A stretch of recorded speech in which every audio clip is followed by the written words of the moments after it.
silencing my phone. Yeah, that's a good idea. All this prep time. Yeah, man. Gotta make things organized. Organized. No, we don't. I literally just came from work. I still have my badge. I got home from work and I just turned on YouTube. And then y'all guys got here and I'm like, where's my me time?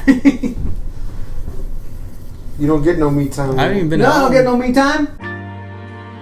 All this prep time. Yeah, man. Gotta make things organized. Organized. No, we don't.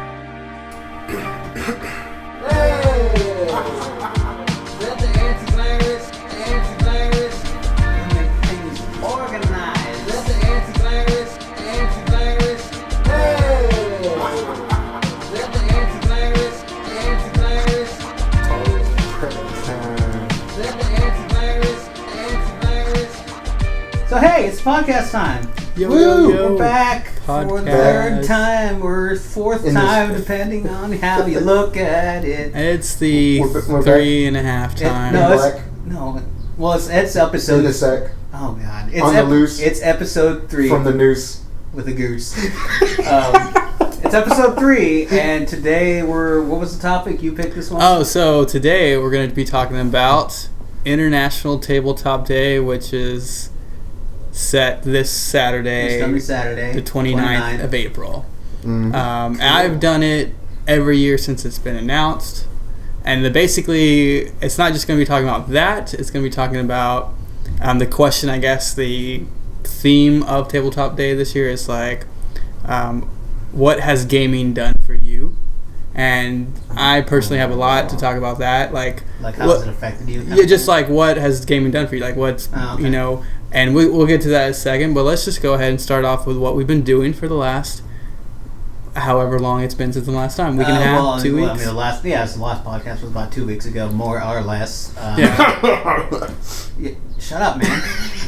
No, this one will probably go up a little bit earlier because I want to reduce the amount of time between the recording and the actual posting of it, just to avoid the situation that happened last time. So it'll go up like maybe tonight. I don't know. It depends because we got stuff to do tomorrow. Apparently. Yeah. So who wants to go first? I don't know. Flip, would you like to go first? Sure. Noe, would you like to go first? I can John, go would you like to first. go first? I can go first. Flip. His name's Philip, but I call him Flip. I haven't done much of anything. We started playing War Machine again. John and I have, so we played a few matches there. We're about to teach Noe that. I played some more Zelda. I've been playing Overwatch competitive season. The new event launched. I've been playing that. It's actually really fun. It's really hard, super hard. Other than that, not much. I haven't seen much movies, if anything. I haven't really done anything. I'm ready for Mario Kart 8 Deluxe to come out this weekend, so I'm ready to play that. I've been in the process, this has had nothing to do with anything, but I'm in the process of moving, so that's going on. So that's going to rob a lot of time. Yeah, so that's fun times. And then just work, the usual. And then so nothing much else. I still haven't read the new Saga yet. I have to read that. I have to catch up on that. You reminded me. Did you finally read it? No, I haven't had a chance to pick it up. I did finish. I'll read it tomorrow. Oh, I did finish the first volume of The Runaways. Yeah. And that's a damn good. I finished my first volume of Runaways, which is like the first 6 books. Yeah, that's what I have, and it's super good. That's actually a really good comic. You got to read that one. I'll let you borrow that, John. It's a really good one. Yeah. It's written by the same guy who wrote Saga. Yeah. Oh, nice. Yeah, so it's super cool. And it's drawn by the guy who does Miss Marvel, or the artist that does most of Miss Marvel. Yeah, so I've been reading, and that's about it. I mean, not much, nothing fancy. No new games yet. I need to get new games. Hint, hint, borrow from John. Hint, hint. Well, I've got a pile of them that I need this year, so just let me know, and I'll say no. I'm just kidding. I've already lent some of them out, actually. Yeah, I think that's pretty much it with me. Nothing. I started painting, realized that I need new stuff, and I'm going to have to make a trip somewhere to get new stuff, so that's about it. You can't get them at the hobby? I make a trip to Hobby Lobby. Oh, I thought you meant you actually have to go up the highway or something. No. I got to write down what I have and try to be consistent because I have a mix of different brands of paint. and so the colors are different. It's just kind of go get the officially licensed Bob Ross paint. Yeah, definitely. Is that a thing? Yeah. I'm going to paint my War Machine with Bob Ross paint. We streamed a lot of Bob Ross while I was kicking John's butt at War Machine. You didn't have to say that much about it. And I almost won one. It is true. You were literally 1 HP To the chagrin of John, you were whipping on him, watching Bob Ross. Yes, I totally wasn't using my normal caster. That's why it happened. Excuses. Excuses. I'm talking crap. I haven't even played the game. So all right. I'm going to just shut up now. So somebody wants a rematch with Aurora, apparently. Anyways, next up, who wants to go next? I guess I'll go next. I haven't really been up to much other than just like work. I'm just going to say this because I think it's funny how much more conversation happens between you and me now that you've moved to right next to me. Oh, yeah. So Noe and I work together. Yeah. And I had to move desks, and I moved right next to him, so... Like we're neighbors. We're cubicle neighbors. Oh, that's cute. Yeah. That's real cute. I'm going to get us a mailbox. Mm-hmm. One side's going to say no, the other side's going to say flip. Do it. No, but I haven't really played much video games. I think the only thing I've really played is Overwatch. Again, the new thing, the Uprising. It's so awesome. Like, it's so really good. Cool. I'm just glad it has something to do with like the actual story, like the main story, the canon, I guess. Is it weird that I want more though? I was hoping it was a little longer. Well, it's a huge improvement. Yeah, it's satiating, but I wanted a little bit more out of it. Well, did you play the Halloween one? Yeah. I mean, that one was just like one thing. Like that was this is longer than this is one. two other parts. That's what I'm saying. Like it's still great, but I think that's the good thing about it is that it makes you want more. Yeah. And but other than that, I started watching My Hero Academia season 2. I also started that. I forgot about that one. I just watched the last episode that came out Saturday. Oh, buddy. It's cool. Oh, it's so good. So yeah, my partner watched the first one. I didn't catch it all. I caught like half of it, and then I was like, shit, this is actually really good. And so I caught up, and then season 2 came out, and so we watched like the first. We didn't realize it was out until this past weekend, so we kind of binge watched like 5 episodes. That's actually what I ended up doing with Roel. We like binge watched the first like 4 episodes, and all I gotta say is, what's his name? The grenade guy, the one with the explosion hands. Oh yeah, what's his name? I don't know. The edgelord. He's the edgelord of that show. It's just like I forgot what he was complaining at Deku, and I was like, I just want Deku to remember like your mom's hot. Yeah. Like, let me talk to your mom, bro, because she's kind of hot. But it's so good. Have you watched My Hero Academia? I have heard a lot of good things about it, and I've been pushed by Hector to watch it once or twice, and I just haven't started it. Well, that's for one reason or another. No offense, Hector, but that's probably why you haven't started it. Hector starts shoving. No, I mean, usually Hector's actually not bad. Like whenever he's giving me suggestions about stuff, it's usually good suggestions, and he doesn't push it too much. Unless it's Rebels. No, not even that, because Rebels was just I just fell behind, and he fell behind also, so there wasn't a push there. And there's other people I know that are more pushy about like, you'll watch this or do this or play this. Yeah. Hector's not that bad about it, and it's usually good suggestions. I was just mentioning that he's the one that has been telling me to watch that, and I just haven't done it yet. And I'll probably get to it soon-ish, because I'll actually have more time soon to actually watch other stuff and read other stuff. So yeah. I've watched that. I've started watching this thing called Kyokai no Kanata. Oh, K&K. Yeah, that's no idea. That is actually pretty good. I'm liking it so far. I didn't like it. I only gave it 1 episode, but it didn't catch me. It's by the same people who did K-On! I know that. Okay. What is it about? Like, what type of show is it? I guess it'd be a. It was like a supernatural shonen kind of thing. Yeah. I guess you'd say shonen, right? It's a supernatural thing. I don't know. Pretty much one of the main characters, she can make a weapon out of her blood. Okay. That sounds like. It sounds like anime. Cause no. It sounds like. God, I can't think of that anime where he gets in that prison.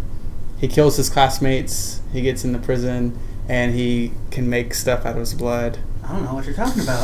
Oh, so he gets framed for killing his entire classroom, and so he goes into this prison where they like have to play games and get credit. Oh, to, like, I know what you're talking about. I can't remember the name. I can't think of the name of the anime. It's What is on. Jesus. This is gonna bug me for the rest. Anime cred going out the window now. Yeah. Anyways, I've started watching those two, and then I regressed a little in my watching because I went back and I started binge watching Scrubs on the free time, and I've seen That's a jump. Yeah, no, it's a jump. I've been like just a little. But like I've seen Scrubs all the way through like 4 times already, and this is my 5th time going through the whole series, and that show still makes me laugh. It's a good show. That's just a weird jump. Side note, I actually never watched Scrubs, so. Really? Nope. I mean, I haven't watched it front to back, but I like the show. I never. I mean, I've heard good things. I just never ended up watching it. I've been watching that for some reason again. I saw The Void, which hopefully by the time this goes up, our review on That Guy Fat Guy will be up of The Void. Mm-hmm. So plug. Yeah, we never set a rule that said you couldn't plug. We just haven't plugged. Plug. Anyways, but other than that, and trying to finish what I have of Miss Marvel, Nova, the all-new Wolverine, and then Low. That's pretty much all I've been up to. Oh, another thing I did last weekend, I went to the Earth Day Festival in Austin, so that was pretty cool. Yeah, how did that go? It was pretty cool. I mean, I helped set up everything. I didn't really stay much longer than that one, but it was pretty cool. Kind of like thrown, because it wasn't the best weather, because it was kind of cold and sprinkly. But there's a lot of cool stuff there. Earth Day stuff, so. It's okay. It was Earth weather. Yeah. That's what I said. I mean, I learned about a bunch of butterflies. Cool. Sweet. And then I went into this little weird thing that looked funny, and you go in and it's like the rainforest type thing, like the sounds and everything. But I mean, it was pretty cool. That is pretty cool. And I saw a bunch of worms. Yeah, it's Earth Day stuff. Yeah. Also, I warned Bobby to never take me to a gay bar for reasons you guys would imagine. Took me to a gay bar and immediately got hit on by 4 gay guys. That's pretty good. I had one dude at the end of the night pour me drinks into my class. I was like, nah, I'm done for the night. He goes, no, drink up. It starts pouring drinks into my that's pretty good. The only time I've actually walked into a gay bar, I had nothing. So I mean, props to you. You've got something going on, apparently. Bobby was just like, what the he's like, why the hell are you getting all the action? Because he got mad because I ended up hitting on 2 girls and I got numbers as well in my drunken stupor. So, that was the thing. It was fun, yes, thank you.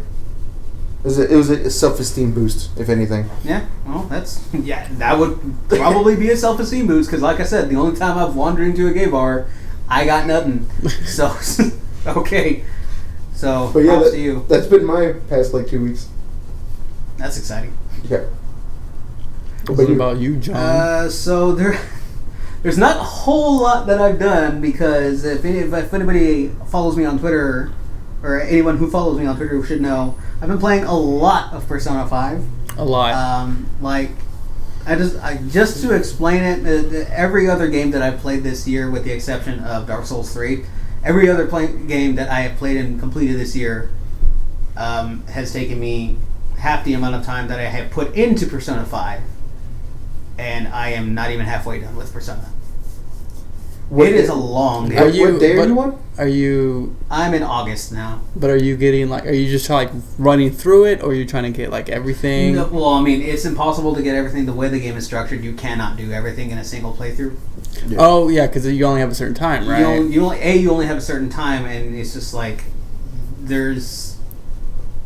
you probably actually I'm not sure, because this one, I know that the other ones I didn't play them, but I know that specific things had to happen on predetermined days, and you're gonna have to make decisions what to do on that day, and you're gonna miss out on stuff, and you're not gonna get the full progression. You're probably not gonna max out everything. Gotcha. This one seems to be a little bit more loose with that, from what I'm understanding. So maybe that's a possibility, but still, you're making a decision on a day to hang out with these 3 people or go save the world, basically. You just hang out with the 3 people. Yeah, exactly. When I left Roel's the other day, I think he was he already restarted the game and was already on June. Oh my god. Yes. It's so long that I cannot fathom doing another playthrough it within 2 years of me beating it. Because there is way more stuff that I need to. Which is funny because that makes me want to pick up the game. I've never. You should because it is fun. It's so stylish. The other fun part about that is I've been griping about certain things that happen in it. It's just like, this is dumb. Why is this happening? Okay, that sounds stupid. Why is this the situation? Why would I do this instead of that?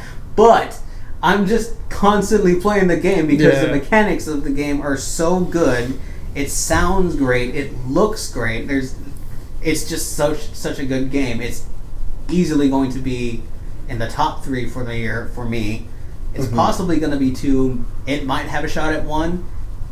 Spoiler alert: Zelda is still up there, and I don't know if it can beat it. We'll find out when I actually beat Persona. But that's the main thing that I've been doing a lot of. I have put time into Overwatch with the event coming out. Like y'all said, that event is fun. Other stuff I've done since the last time we recorded, I started up Monstrous. That's actually pretty good. Yeah, Monstrous is actually good. If you look at the cover of that one, and kind of just, you don't judge a book by its cover kind of thing, because like, holy crap, this character is not what I envisioned just by looking at the cover. Have you started reading it? Mm-hmm. Okay, how far are you in? I'm like 4 chapters in. I'm like 2 chapters in. It's super good. Yeah. I like that character a lot. Yeah. It's good. I'll probably end up reading more tonight.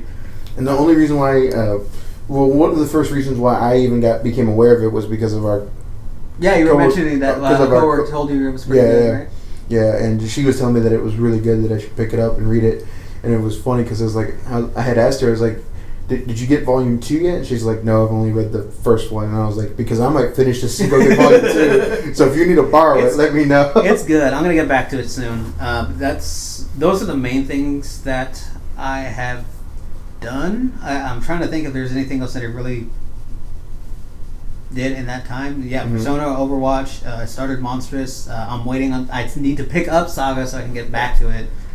I got the Steel Battalion controller working on my PC finally. That was I did post about that a couple times. It's insanely hard to get that thing to actually do what you want it to. The input delay is so bad. Really? But it is still amazing to control Diva with that thing. I bet, dude. Maybe we'll run it after the podcast is over.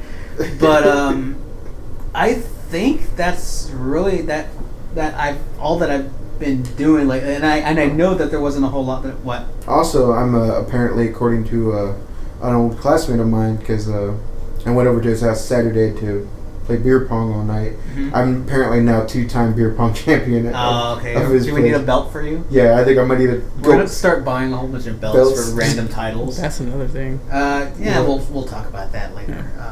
Yeah, you did point to War Machine a little bit, because I have my War Machine models here on the table, and yeah, we started playing that again recently. And we're planning planning a league. We just haven't really moved up on actually implementing anything. Because everybody's schedule. Yeah, it's rough. So if everybody goes, the schedule there, we can play every Tuesday at 2 to 3. Everybody's schedules line up like 1 hour a week. It's ridiculous. We have 8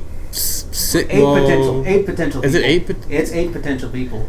It's just going to be impossible to actually get them. Yeah. Which is why I wanted to drag it out. Normally a league is like weeks, and we're going to turn the weeks into months. Yeah. But yeah, I kind of expected that my what I've been up to lately would be short. So I actually pulled up a couple of recent newsy type stuff for nerd type culture events. I'll just go over them kind of quickly. Call of Duty is actually going back to World War II. Call of Duty World War II, the announcement is on 4/26, which is tomorrow at the time of this recording, but pretty much all the info about it is kind of coming out. Have campaign, co-op, all that stuff. It's coming out November 3rd. Call of Duty sort of made his break on World War II, so I'm glad to see them kind of go back to it. I don't think it's going to help the franchise at all. I don't think that it's going to help the franchise. I'm just glad that they're going back to it, because I didn't care about Call of Duty from I thought Modern Warfare was good. I thought Modern Warfare 2 was pretty good, and then I kind of fell off because I'm just I want something different now, and they're going in the future direction, which was not what I, not what I thought of with Call of Duty. So it's just like, I'll just go away from that, and now I'm glad that they're going back to something else. Well, I think they had to because Battlefield 1 kind of pushed the issue, which is weird because they're both EA anyway. So it's just like.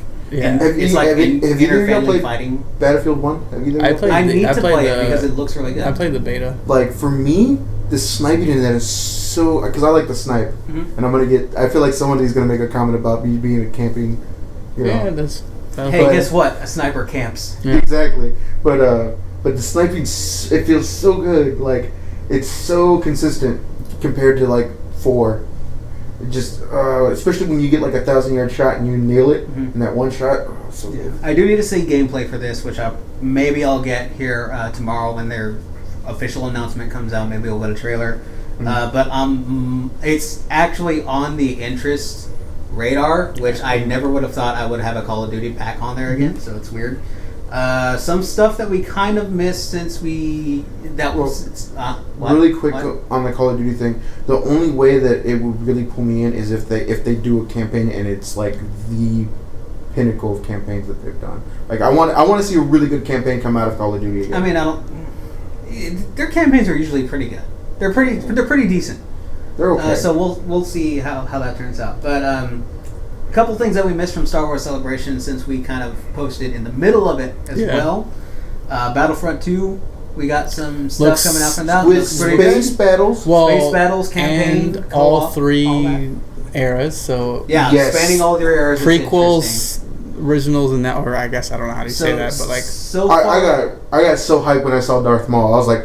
Yeah, so far it's kind of addressing the issues that people had with the first one. Yeah. We don't know if it's actually going to deliver on all of that, but everything looks good so far. Rebel Season 4 trailer came out. That looked pretty good.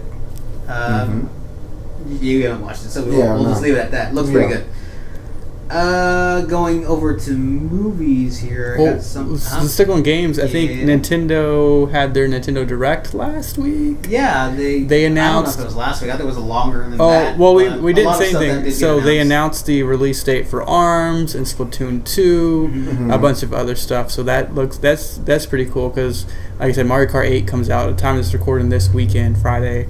Splatoon 2 comes out in June. ARMS comes out at the end of May, I think. And so, the Switch doesn't have a good library right now, but I have a feeling that they're going to get some new games. And then also, is it Outlast 2? Outlast 2 is today. Out. Today. I believe, actually it might have been yesterday, but yeah, it's out and it's like free, I think. Is it really? Somebody said it was free, but that could be entirely wrong, but it is out. Yeah. I'm also looking forward to Prey, which... Prey looks good. I didn't know Bethesda did that. So really? Bethesda does other games other than Elder Scrolls, and they did the first one, or they picked it up. I think they picked it up. Okay. It looks scary. Looks good. I haven't seen anything. It looks really good. I'll look into it. Yeah. I think more game stuff here. Sticking with Nintendo, here's a fun fact. A lot of people have been putting this fact out there, and the numbers kind of vary on it, but the fact remains the same. Breath of the Wild for the Switch is currently outselling the Switch itself. Wait. So they're getting it just to have it? There are people, they're basically, I can't get the Switch, but let me pick up the game at least so that when I can get the Switch, I have both. The actual numbers on it vary, but I've heard as much as up to 10%, as little as... Actually, it's usually 5 to 10% depending on what article I've seen. Gotta love that Nintendo understock. The game outsells the system right now. Sticking with Nintendo, we also have from Eurogamer, allegedly the SNES Mini is in development and will come out by holiday. And the NES Classic is no longer being produced. And NES Classic out of production. Which, if this is true, Eurogamer was okay on breaking some news, but they're so far the only source on this. They haven't specified a source in their article. I looked into it. So it's really hearsay. It's super. It could be false, but allegedly this is in development now and should be out by holiday, which would explain why they went ahead and pulled the plug on a Classic so quickly. Which kind of bums me out because I never was able to get one. Yeah, Yes. well, apparently they also just didn't expect it to be.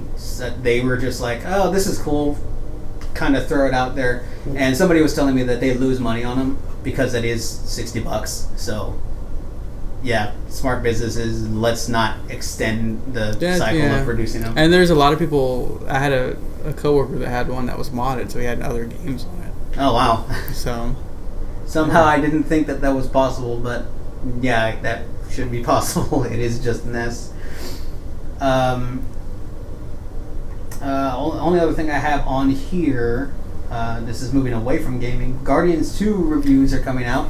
Mm-hmm. All mostly positive. All almost agreeing that it's not as good as 1, but still saying it's pretty solid. yeah, I mean, Well, it's really hard to like. It's hard to match up what they did with 1 because there's only one freaking. there's only one trilogy that I think the second movie did better, which was Back to the Future. Like, I liked the second movie a lot more than the first. Empire Strike Back was Sophomore slump is definitely a thing. Empire Strike Back was better than New Hope. Yeah, there you go. That too. I disagree. Really, I of John. all the movies, not including Rogue One, A New Hope is my favorite. You see this, John? Mm-hmm. This is disdain being thrown in. Yes, I know that you are disapproving of me. No, but I'm not. I mean, I say A New Hope is the best, and then I would have to sit and think for an hour to name. He's a number secretly 2. saying that Episode 1 is his favorite because he loves pod racing. No.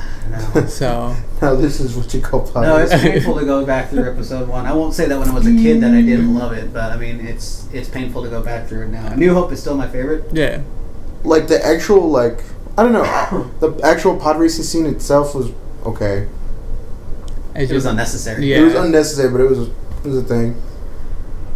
But yeah, that's kind of all I have. I think that's all I pulled up because I knew my week would be super short because Persona.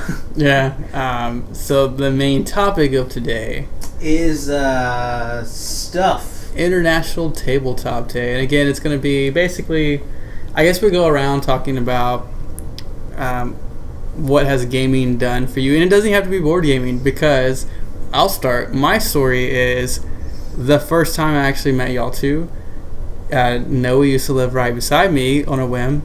And the first time I actually hung out with these guys, we stayed up till like 4 a.m. playing Super Smash Brothers because we had a mutual friend. My best friend Hunter knew y'all two because y'all worked together. We worked with Hunter at that time. And he was coming over to my place, saw Noe. I was like, oh, and then I think that was the day Super Smash Brothers came out.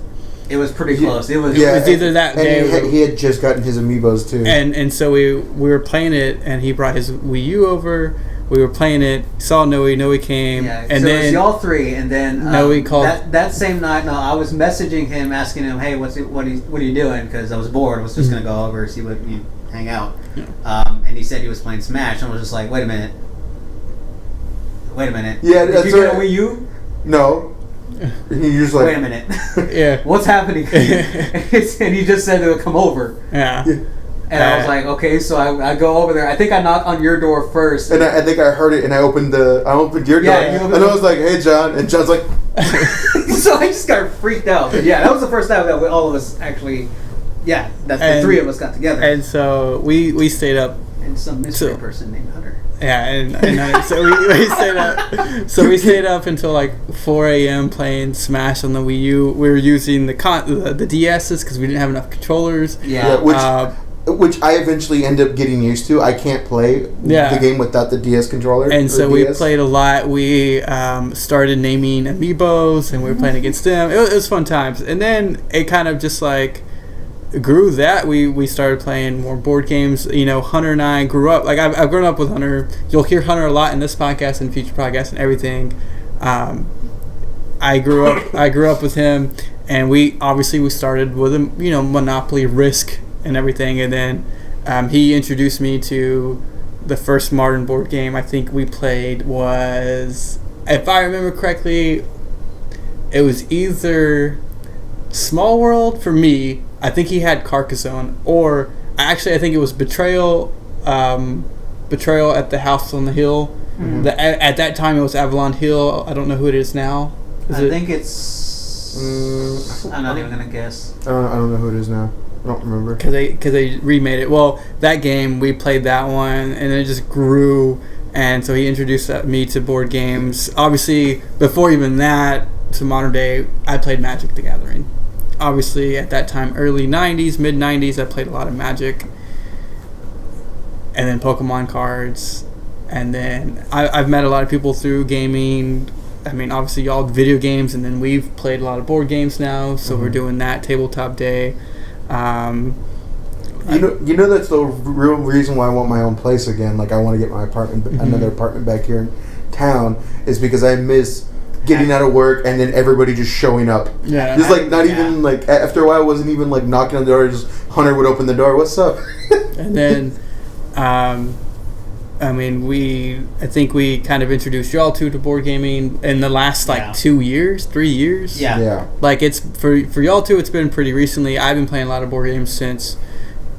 Or modern board games. So this isn't Monopoly Life. Obviously, this is, I guess, the first one would be Settlers. Monopoly Life is what it is. Settlers of Catan. That was late 90s. That's usually the entry point for a lot of people. And so we've moved on to that. We got some crazy games I didn't know even existed. I play these games, and it's really cool. And like I said, we introduced y'all to other people, and it's just kind of grown. I play a lot. I own probably around myself 70 to 80. I mean, that's with expansions and everything, as well as miniature games. Nothing too huge. That sounds like a lot, though. But compared to some people's collections I know.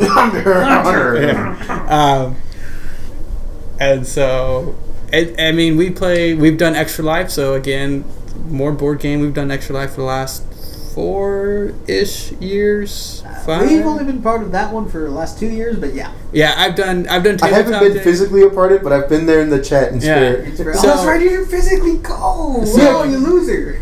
So International Tabletop Day is, I think, 4 years old. 3 or 4 years old. It started with the Geek and Sundry tabletop show and everything. And I remember going to the first few at Dragon's Lair in Austin, which is, I guess, would be our friendly local gaming store, the biggest one. There's more, obviously. The closest big one, yeah. And I've been a part of special guests there with Hunter and his channel when he made YouTube videos, and he ran his channel board game reviews. Since Hunter's not going to be here for Tabletop Day, if we're going to stream it, can we just make a cardboard cutout of him? I mean, anytime that we do anything and just feel like making Hunter a part of it with or without his consent, I feel like we should just have a cardboard cutout of him. Yeah, so I helped demo games. We demoed Crossmaster Arena one year, and I demoed that game 20 times that day. Super fun game. Gave away a copy to some people. I think actually Moose won it, which is kind of funny. But Tabletop Day, board games has been a huge part of my life. I'm not going on 30. I've actually just turned 30 not too long ago. So, which is so old. Anyways. I'm not that far behind you, though. And so... John's older than me, so he's not that far behind you either. And again, like I said, I wouldn't be here making this podcast if it wasn't for video games and or board games. And so that's pretty cool. There's a lot of memories that I can probably go on forever and ever about cool stuff. So I'm going to go ahead. I want to tell this story really quick just because I think it would be funny. I remember when I ended up stopped working with John and Hunter, and I had messaged Hunter about it. I was like, "Hey, I'm not gonna be coming into work." You want to know what he first said? You want to know what he said? You want to know the first thing he asked me? He just said, "Cool. Are you still gonna play X-Wing?" Because he had just converted all of us into that game, and we were gonna play that night.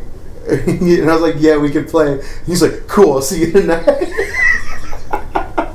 Because halfway through, he got that promotion, right? Yeah. Yeah. Well, he was on the way out. Yeah. And so that's what board games have done for me. Not even board games, video games too. Mm-hmm. Lots of. I've made a lot of online friends through WoW. I played WoW a lot back in the day. A lot. Poor soul. A lot. Poor soul. We'll just leave it at that. I'm kidding. Like, I like WoW. I just can't put the time. It's an investment. It's not a. It's. I got other games I want to play. Yeah, exactly. It has to be like the only one you play almost. But anyway, so that's me. Who wants to go next? So, you want to talk about like an addiction to something? Like I used to play Risk, Monopoly, and all that stuff. But it wasn't until I got a hold of a little card game known as Yu-Gi-Oh! Did I go on a binge. Oh, God. I had like 6 or 7 different decks built that handled different things. I had them on me 24/7 no matter where I went because I was convinced I was going to end up dueling somebody during the day. Which surprisingly actually happened. See you just like whipping out your backpack. It's exactly what. No, I had the main one. I had it on this little pouch on my belt. So when someone was just like, "Hey, you play Yu-Gi-Oh!" I unzipped that sucker and pulled it out like I was so cool. That's the worst. It was the worst. Oh, it was so bad. Oh man, I'm gonna die because I can't breathe right now. And the worst part was in my hometown, from where me and John are from. It's a small town. So when you play Yu-Gi-Oh!, everybody starts to get bored. So we started making bets. Like we started placing wagers. Like, and it wasn't even for like actual money. It was for Digimon cards or rare Pokemon cards. So we'd be playing each other for another card game, and then vice versa. It was the worst. Yeah, I mean, I was pretty big into Pokemon cards until Wizards stopped making those. Wizards of the Coast made Pokemon for the first 3 or 4 sets, and I pretty much had almost, I think, every card for those first 3 or 4 sets. And then I think Nintendo, obviously it was Nintendo Games, started making the decks, and then kind of phased out of it. I've actually been thinking about getting back into it because it's supposed to be really good now. Like they've changed a lot of it, but I just. CCG I cannot get into. It's just hard for me to, because I spent so much money on that and Magic, and it's hard to keep up. And that was the funny thing too. People always kept telling me, like, "Why don't you just convert to Magic from Yu-Gi-Oh?" And I was just like, I don't play Yu-Gi-Oh anymore. And for like a long time, I didn't play like any sort of board game until I ended up meeting Hunter and hanging out with you guys. Like that was literally the start of my reintroduction to tabletop games. Again, this was in the last like 3 years. Yeah, like 3 or 4, like 3 years, 3 years. But because of like video gaming, I became really good friends with this guy named Tyron, who lives in California, who's now trying to make his own music. I figured I'd plug him a little bit. He's a good friend of mine now. And I've never met him in person, but me and him bonded over Halo Reach and playing Team SWAT and taking people to town. So it was great. Yeah, I've had a few people that I kind of still keep in contact with through WoW. You know, we had our guild, and we kind of have the webpage of our guild running, and we've kind of all, at one point we jumped from, WoW was dying, so we jumped to, I think it was, God, what was that game called? Eve Online? Oh God, you played Eve? No, I didn't play it. Okay. I was like, oh, I'm a big fan of this one. But they jumped that one. They jumped to, I think it was like a Conan MMO. They did Star Wars for a little bit. The Star Wars MMO. I did DayZ for a little while. Yeah, we didn't do that one. There was another one that we played, but we always end up coming back to WoW. I mean, this is a group of like 10 people that kind of keep in touch every once in a while. Nice. I haven't looked on there for a while, but it's pretty cool. It's like, oh, like literally my younger brother, because he was in there too, was in like he was younger than middle school, I think, because WoW was like 12 years old. So he was like 12 or 13 at the time, and I was 18. That game has been part of my life for that long. It's so crazy. That is crazy. I mean, I haven't picked up the last expansion, but. And you, John? Fun times. So, tabletops, like, originally when you kind of pitched the idea to me, I was like, okay, well, yeah, it's Tabletop Day's coming up, so that's definitely something we can talk about. And I started thinking about it, I was like, but isn't there, like, almost nothing outside of the most recent 2-3 years that I would be able to talk about? And then I started thinking about it a little bit more, and realized, yeah, no, I've pretty much had some form of tabletop thing as a part of my life since probably not as early as like when I was still living back in where me and you grew up, Noe. I think it was just after I moved out that I started to get into that sort of thing. Yeah. But initially it was, like you said, Yu-Gi-Oh! Was the first one. Yeah, Yu-Gi-Oh! That was the first real tabletop experience that I had outside of Monopoly. At that time, it was pretty much just Monopoly and Sorry, and like the real, you know, you go to Walmart and you find there's a board game, that kind of thing. That was really my own experience. So I think Yu-Gi-Oh! Would be the first real thing. It's the first time I got into a card game. I didn't know what the hell I was doing. I was pretty bad at it, but I had a lot of fun doing it. I made a lot of friends playing that as well, because I picked that up pretty soon after just moving to a new town. You move to a new town as a kid, you kind of need friends. Yeah. You want to get friends, you kind of need something in common. Okay, I was in band. Okay, I can make a couple friends out of that. I can't just do just band friends. Let me have other outlets as well. Oh, look, there's some bleed over from them to also nerdy type stuff. I'm kind of a nerd. I like playing video games and stuff like that. What's this thing? This is a Yu-Gi-Oh! Card. This is weird. I'm going to play this. Made a bunch of friends out of that. Again, it was pretty bad. So eventually, all of us who were pretty bad kind of just moved over to another game. We moved to DBZ. Another bad card game. Holy crap, that one is still broken.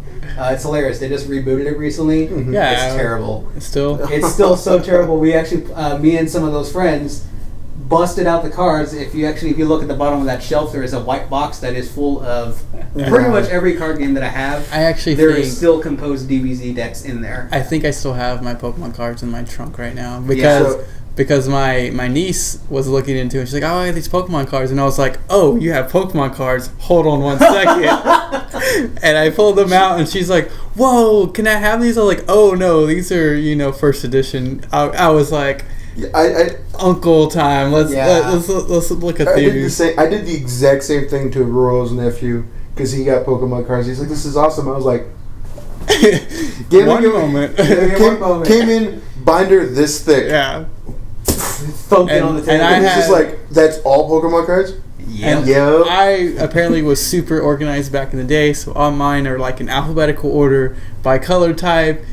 All kinds of stupid stuff. Yeah, no, I remember having the binders with pages, and they're organized by color, and they're or by card number. And one of the DVCs I did it by card number because they were actually numbered. Yeah. But eventually, after DVC, we were just like, we all suck at this too. Let's move on to Magic. Magic's cool, right? Let's do Magic. Holy crap, that was a mistake. Yeah. Because I never got into it as seriously as any true Magic player would say. I wasn't buying boxes and we weren't doing drafts or anything like that, but I was playing Magic. I was still making friends through that. And then it started to fall off a little bit. From there we moved to Risk, and Risk was a big part of that group for a long time. It kind of still is. We just haven't gone back and played it. Which is why you have like 4 different copies. I have, yeah. There is 2 up on the top. There's actually another one under the table that actually has 2 boards for it. And I've, these are all the normal tech Risks, though. This is not like the fancy newer ones or like the theme versions. These are normal boards of Risk. I like Risk a lot. That was a big part of that group. And that held us all the way through most of high school. That was kind of our thing. We had moved off collectible card games. And then, and this is why I was like, I had to think about it a little bit more. There was something that bridged me all the way from, middle school through that. Once we graduated from high school, we still played Risk a little bit, but then we found D&D. Yeah, I was going to say that. And D&D was probably the one that actually had the most impact on me. Yeah. The collectible card games, they got me some friends, and they kind of developed those friendships, which I still have. I still talk to all those guys. We have a Google Hangout that we talk about all sorts of weird nerdy stuff. We talk about that's our D&D group. Yeah, we started it up right after high school. We're still playing that campaign. I graduated in 2008. It's 2017. We don't play it very often because we live all across the country. I'm here in Texas. We got one other person here in Texas. One's in Chicago. One's in Virginia. So it's like it's hard to play sometimes. Sometimes we'll get a Google session going or a Hangout session going to play on Roll20 or something. But just last year, and I posted a video about this, we rented out a place for a weekend and played 36 some odd hours. Yeah, I think I followed you. And I live tweeted the entire theme in character. He made a Twitter account for his character. I'll kind of throw that up here as a link if you want to check that out, because I basically summarized the entire campaign up to that point and then live tweeted everything during those sessions. And it was crazy because I was about to say DBZ because I'm stupid, but D&D has had a big impact on my life because I was always the introvert. Aside from having games or tabletop stuff as my thing where I could communicate with people and kind of socialize, that was really it. That I didn't have the ability to just like talk to people or just carry a conversation, right? Or come up with stuff really. But yeah, I know, yeah. But D&D like just sparked that in me. It's so cool, and like being able to play that and just like play a character and not really care and just kind of be in it and just talk a bunch and the way we structured that campaign, roleplay was very important. So it helped the game, it helped me. I was able to talk a lot more, and then I started working jobs. I worked 4 or 5 years in call centers, which I never would have been able to do before. I never would have been able to sit here in front of a mic and talk about myself or stuff that I did or stuff that I'm into. Like that, D&D developed that sense of talking for me. Working at the call centers kind of like amplified it also. But I mean, D&D was the starting point of it, and from there, that was really the only thing that I had going on to me up until the point of discovering X-Wing. Which from there it branched out into I got a shelf now full of board games that I never would have heard of before. For you and me, it was when we met Hunter. That's when it just exploded at the other end. It's so crazy how D&D, and I go back to it, and I didn't mention it because I can honestly talk about that as its own entity, everything. And the fact that I played it in middle school and high school, we didn't really know what we were doing. We were just like, character creation, whatever. And then I kind of like didn't get into it, dropped down. And then this new past edition, 5th edition came out. I got into it and I started playing it a lot. I'm actually DMing a group right now, and we're kind of in a little hiatus because someone is on military leave. Right. But it's so cool that I've always DM'd. I've played in a campaign maybe once or twice, but I've always DM'd because I love that creation of character, not just character creation, but world creation. Building a world, and not even building a world, but just like we've been in this new campaign. We've been running one through one of the books, just having that not control, but just seeing the expressions on my players' faces. Like I had a situation in our last session that one of the monsters that showed up, and I kind of knew one of my players personally was kind of scared of snakes, and of course I made a twist on the monster that have like snake stuff, and he was just really freaked out and seeing that expression, and then like bringing in old enemies coming out and the expressions on people's faces is so amazing. And it's literally an outlet that you can just be someone else and not be shunned upon, or you're a different character. And DMing is so cool because you can see kind of behind the scenes. But I honestly don't even like the fact that I know everything and you know nothing. I just love seeing other players kind of unfold the story before them and seeing them. And a lot of times I don't even have like a set story. I have them tell the story, and I'm just like a referee. Sort of the approach of like, this is what you see, now tell me what you do, and I tell you what happens. Yeah, that kind of thing. Yeah. Nice. Exactly. So, and hopefully we had one with us. But I was actually gonna bring that up because even though that one kind of, for lack of a better term, fell off and died that first night, because I'm the least experienced when it comes to D&D here. Like I've played 2 other times before I played with y'all. So that one session we had, I was having a blast. Yeah.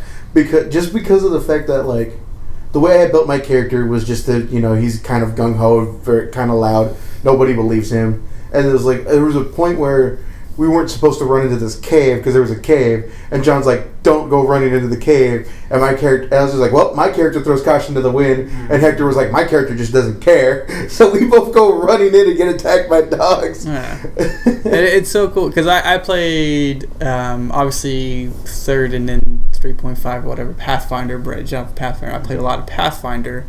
Didn't really play 4 at all. Yeah. I think I played one session and I was like, I don't like this because it was very. See, it's funny because we started on 4, and the reason that we did is because it had just come out. And what's the biggest complaint about 4? It's very structured and feels like a video game. Yeah, it's very. It's like, and then 5th edition came out, and I felt like I say bring it back to the roots. I'm not a huge D&D. Like, I haven't played every edition. Mm-hmm. I don't do everything. I just play it to have fun. 5th edition came back and it felt easier to get into. To me, it's not that hard for new players. It's kind of streamlined as far as like Pathfinder was pretty number crunching, all this stuff. Not that it was bad. I liked Pathfinder too. And then it also brought me into other RPGs. I've played Star Wars RPG, which is really fun. I want to start that up again. I've been looking into more RPGs. Before that, this was way back in the day, I sat in a session of my brother playing Vampire the Masquerade, which is a RPG about vampires. And there's different bloodlines, and so each different type of vampires, some that glow, some that daywalk. Yeah, exactly. So answer me this real quick. Can you have a vampire that sporgles? Because that'd be great. That was the joke. Probably. I really didn't know what was going on half the time, but it was pretty cool to see. Because it was literally a vampire. It was probably the closest thing would be like Underworld vampires. So these guys had their characters with guns and stuff, and everything. And it was pretty cool. And then there's, I think, a werewolf one that kind of bridges into that same world. I mean, there's all kinds of RPGs. And that really, it's so cool to see. And as I get older, the more I enjoy it, just creating stuff, and it's really cool. And D&D is, like I said, I can talk about D&D. We can have a whole podcast about that, because D&D has been so pivotal in my life as far as meeting new friends. Like you said, it's really cool that you can just be yourself as someone, if that makes sense. Be yourself as someone else. And it's really strange for us to go into that campaign that we've been working on since just after high school, because we made characters, and they were not entirely like ourselves. Right. But they were based on ourselves at that point in time, and being able to go back to that campaign, and get back into that character that has progressed in that story, because it's the same story that's going on. It's the same character you're playing with the same quest, this long arching quest that they have a goal that needs to be attained, and we've been working on it for a long while. The character progresses in a certain path based on what's going on there, and I'm not the same person I was when I was 19. Right. I'm different. I've been through different stuff. I might think a little bit differently about certain things, but when I get into that character, I'm that character, and I know what he's thinking, and it's the same way with everybody else in that group. I mean, our cleric, for example, when we started it, it's normal scholarly guy. Probably would have expected him to be like a wizard kind of person, or just like a monk. I don't know. Yeah. Kind of a thoughtful type person. Went into the military. And our cleric is a combat engineer. Wow. We get together and play. He's still that cleric. That's pretty cool. Now there's a little bit of war priest in him. Right. But he's still a cleric. Yeah. The wizard, I don't know how to describe him because he was still in high school actually when we started. He's younger than us. But he's very religious now. And we decided to weave that into the story where his character, to sort of give him a little bit of character development, because the character originally was just like, I don't really care about that stuff. It doesn't make sense to me. I want to, magic books. Yeah. So he was a wizard. and then his character found a deity.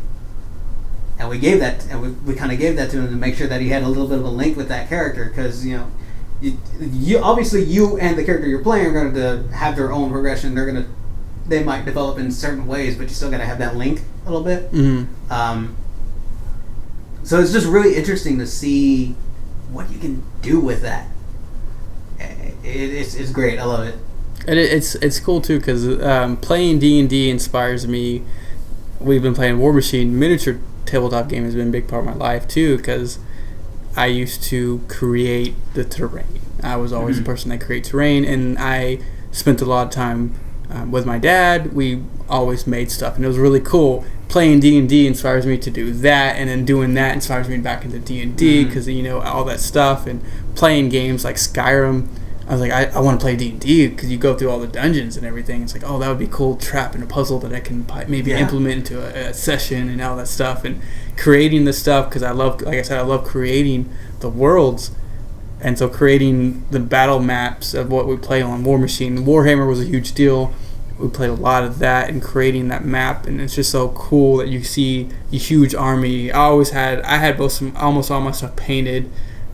Seeing a whole army on one side with this terrain going on that looks pretty cool. It's like, man, I painted that, I made that. That's so cool. And it's just like, oh, I own that.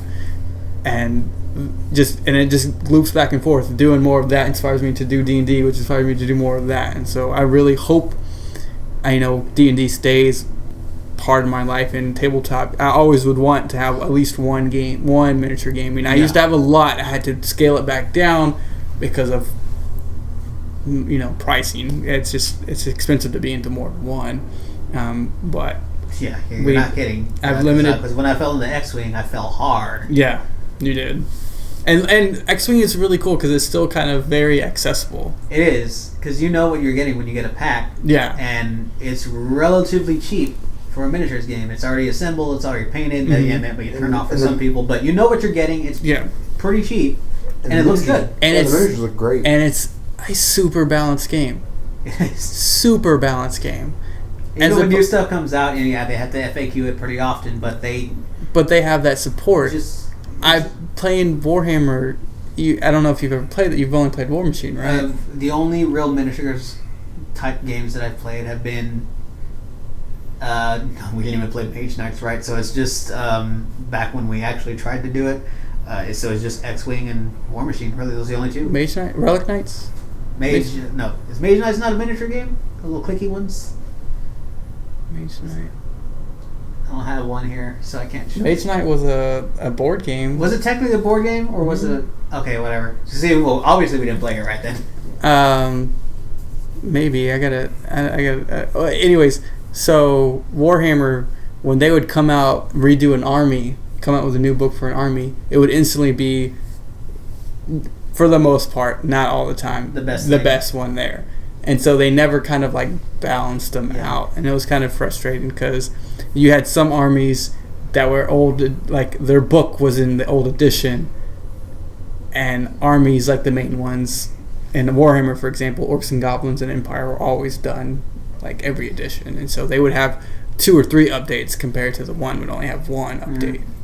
And so the balancing was and it's hard to do a huge balancing for every army, but X-Wing does it really well. And it's crazy to see whenever like a new wave comes out for X-Wing or a rules change comes out, how much it can affect what becomes relevant. Right. Like when the change with the Phantom came out, how you would do the cloaking and decloaking and all that. Yeah, and it was like a Phantom nerf, and still the Phantom was capable, and it changed up what you could actually feel now that the Phantom didn't do this thing anymore. And again, when say like when Triple Jump Master was a big thing, everyone's just okay, well, we're just gonna play that. And then they nerfed it, and everything else came back into play a little bit. For a little while, I don't remember what the change was, but somebody made a joke because when Wave 7 was out, I was playing with I can't remember what was that. It was a K-Wing, it was a T-70 X-Wing, and a Y-Wing as my list. Yeah. I was running that for the entirety of Wave 7, and then 2 waves later, a nerf drops, kills something off, and I bring that list back, and it's doing good again. and someone sees it and is, oh man, Wave 7's back, and it's just like total joke, but it was true. And then now going to, Jumpmaster got another nerf because it was still good. You nerf something and they're like, wait, no, this is still usable because you can do this instead. Yeah. And people just like, wait, this is an option. There's still things on the table that I can do with this. Right. And it's like they nerfed that. Jumpmaster's still good, but we got a Pilot Skill 3 T70 pilot that's out there in final rounds of big tournaments, like big official tournaments. I'm just like, if you sit and think about any of this, you can do anything with this. You can do anything all with of a almost any sudden, of these main ships. pilots aren't required. Yeah, for a long while, high pilot skill in that game was the thing. Yeah, and now it's like, here's the Pilot Skill 3 thing. Here's Pilot Skill 3 Jumpmasters. The last time I played, I keep up with it, but I don't actually play competitively as much as y'all do. I'll help y'all test out. The last thing I had was, I think, Poe. I like really got into it when Force Awakens starter set came out. So I had Poe, I had Wedge. You had Wedge. I remember, and then you destroyed me with Wedge. I had a Y-wing, Horton, a name pilot. So I had 3 name pilots, 2 of which were Wave 1. Yeah. And then Poe. Like, seriously, my list was mainly from like the first 2 waves. And you were shredding me with like a Wave 8 list that I had way down. Yeah, and that's crazy how... Because I remember getting that game with Hunter. We played literally the starter set. I was the TIE Fighters. He was the X-Wing. And then later that year, he won a tournament with, I think, 2 Falcons. I don't know. It was weird. The game is weird because it just moves in it's constantly such weird directions sometimes.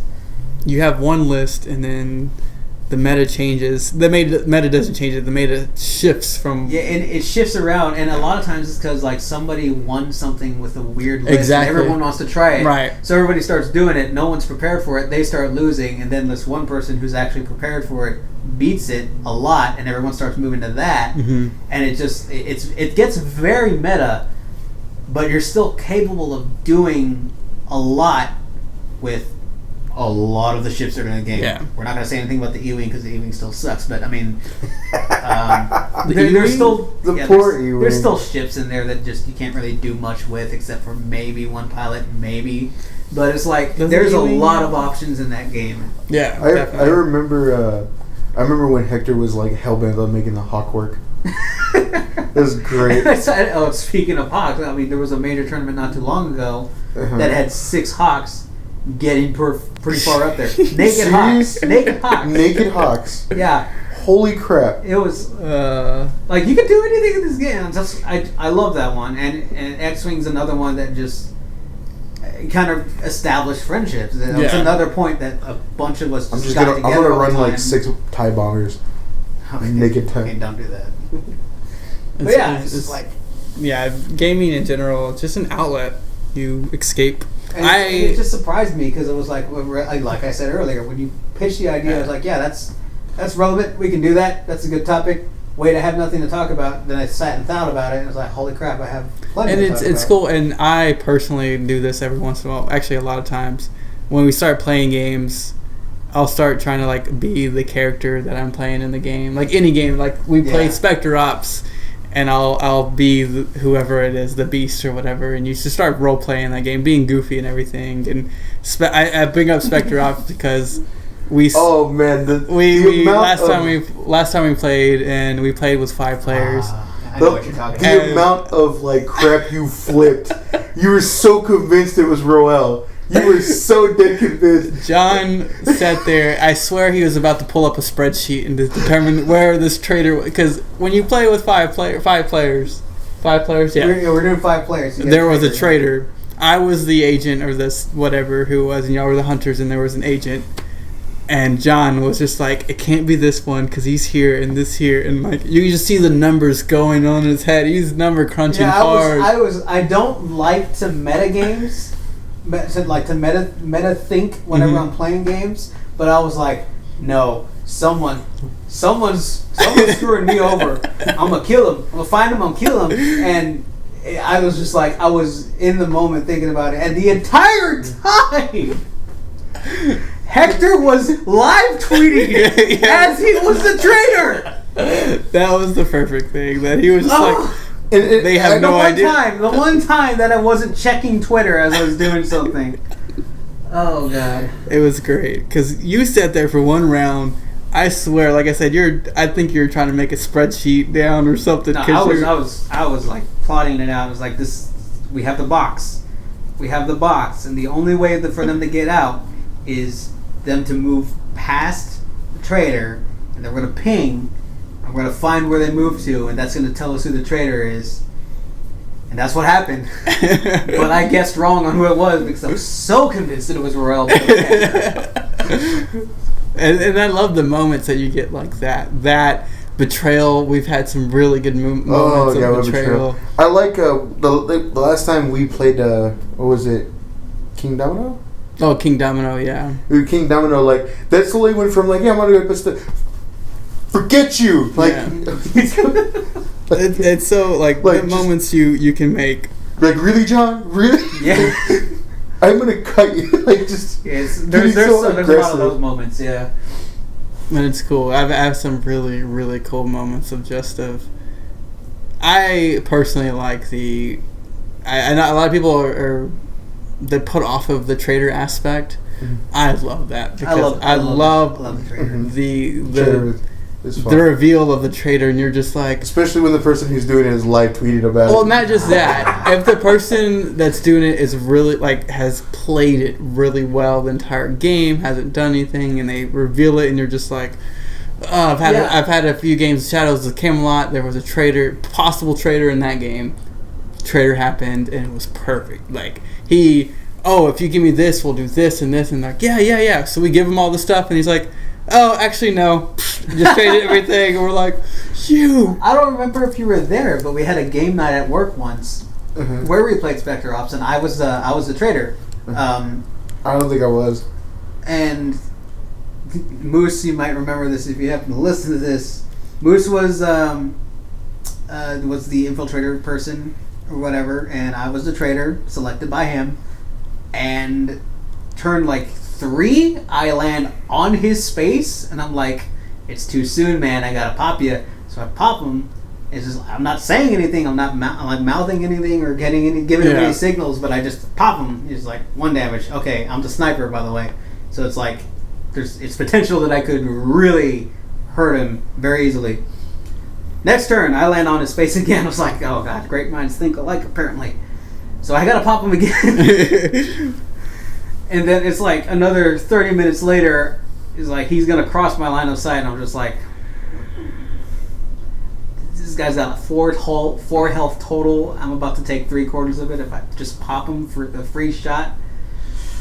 We're going super deep cover, so I just fucking role played that super hard. I was just like, you know what? No, you screwed this up. I'm going super deep cover. I'm just taking you out myself. Yeah. So I think 3/4 of the damage that he took that round was from the traitor, because I was just like, that's funny. Yeah, there's a lot of that. And I'm still salted at the fact that when we played that game of Betrayal, and I had to kill myself in order for you guys to win. Oh, we won. But I'm not a part of that. No, you're dead, man. There's been a lot of moments like that in a super easy game, Bang the Dice game. That takes, God. No, there's never been a good experience with that. It's always been great. Someone's going to end up dead after we play that game. I love that. That is my favorite game. No, another funny moment that's happened. I'm going to bring this up because it's happened a few extra lives ago. So, we're playing at my old place and AC breaks. Perfect. Texas weather. Yeah, so we're playing. Stream, actually. And I don't remember if it was either we were playing One Night Ultimate Werewolf and we're all standing with our heads bowed. I know this story. Or we were playing UgTech and we're banging each other's head. I think it was Werewolf. Werewolf. So we're standing up. Werewolf, we're standing up. All of our heads are bowed, and the pizza person comes in, and we're literally heads bowed, looking at a table. Doors open. Like we're in a cult or something. And he's like, he walks in, the door's open because there's no AC. He walks in, he just kind of like slowly knocks on the door, and we're just like, oh, hey, what's up, man? Yeah, we get the pizza. And he's just like, okay. And he just like slowly like walks away backwards. He's just like, okay. And it was perfect because we were just laughing. It's only awkward if you make it awkward. Yeah, exactly. Because we were all just standing up, heads bowed. I think the app was playing on the thing. Yeah. It was perfect. I got a funny story that's off topic, but it pertains to like the occult stuff. Because for the most part, you guys have heard of Death Note. You guys know what Death Note is. No, he runs a cult. That's the end of the story. Yep. So I had a Death Note poster that had all that weird script written on it. In I think you told me this one too. And I had some Mormons come knock at the door, and I was like, man, I don't want to answer this door. You did tell me this. I don't want to answer the door, but they know I'm in here because I'm on the second floor, and you can hear me walking around. Yeah. So I'm not exactly a light person.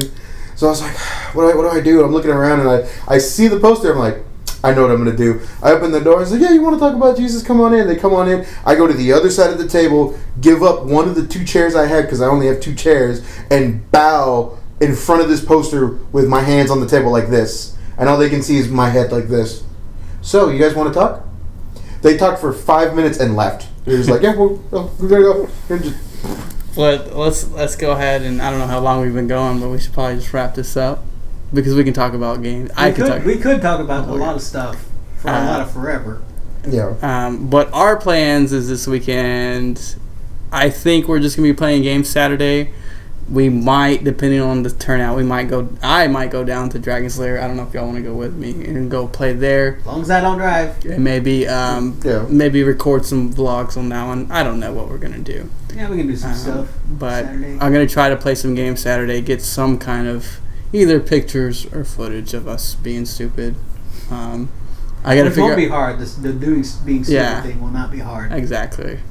We might even play some video. I have 1-2 Switch now, so that's always fun. It's always fun. But yeah, I think anything else? Y'all have anything else to add? Well, what are we gonna talk about next time? I think we had an idea for what we'll do next. I don't know if you want to do it just yet because it's in the middle of the year. I think we're talking about, is 2017 shaping up to be one of the better years in gaming? It's looking pretty strong. I will say that for me, there's not much left on the calendar for the rest of the year, right? Which is convenient because now I can take my time with Persona. But there's a lot of stuff that could be good. Maybe it is definitely too soon to officially call it. Maybe it is too soon to actually discuss it. But that might be an option that we have available. But maybe we come up with something different before then. Yeah, we'll figure something out.